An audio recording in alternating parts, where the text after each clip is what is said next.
Bu atrofdagi qabr egalarini ham san manga o'xshagan xatolar, kamchiliklari bor.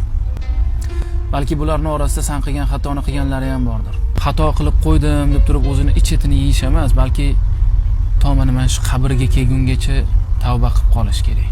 To'g'ri, seni xatoing oqlab bo'lmaydigan darajadagi eng katta xatolardan biri. Balki meni o'rnimda boshqasi bo'lsa qabul qila olmasdir. Lekin men seni xatoingni, bu qilgan gunohingni yashirib ko'z yumganim evaziga Allohim qiyomatda meni xato kamchiliklarimga ko'z yumishini, uni hammadan berkitib menga rahim shafqat qilishini xohlayman. Mendan ajrab ketib boshqasiga uylansam ham xuddi shunaqa er-xotin bo'lib yashayman. Allohim tavba qiluvchi bandalarini xush ko'radi. Nima uchun? Chunki har safar banda gunoh qilib qo'yganda, chin dildan astoydil yig'lab Allohga nido qilganda Allohim rahmi keladi u bandaga. Uyda senga bir gap aytdim. Kitobda bir narsa yozilgandi.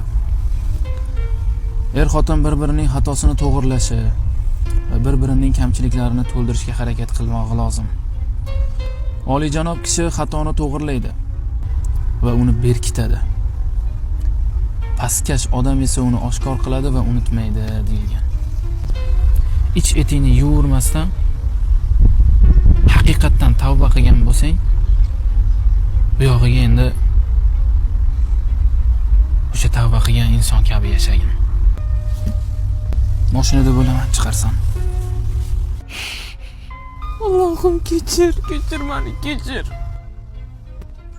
Men astoydil tavba qildim, Allohim meni kechir.